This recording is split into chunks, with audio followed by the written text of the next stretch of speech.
এই কি কাণ্ড! বিশ্বকর্মা পুজোর দিন ভোরবেলায় সব ফুল চুরি হয়ে গেছে। আজকে সকালে ঘুম থেকে উঠে দেখি এই বাইরের দিকে একটাও গাছে ফুল নেই, ওই যে ভেতরের দিকে ওই গাছগুলো শুধু আছে। ভোর হতে না হতে সবাই এসে ফুল তুলে নিয়ে গেছে, কিন্তু এই জবা ফুলগুলো এইগুলো সবাই ভাবে হয়তো এগুলো কুঁড়ি আছে, তার জন্য কেউ তোলে না। তবে ভেতরের দিকে এই কয়েকটা দোপাটি গাছে ওইগুলোই শুধু ফুল ছিল।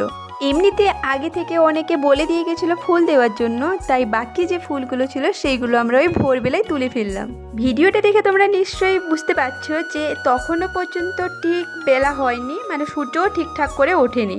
আচ্ছা, আজকে বিশ্বকর্মা পুজোতে কার কটা ঘুড়ি হয়েছে আমাকে অবশ্যই কমেন্ট করে জানিও।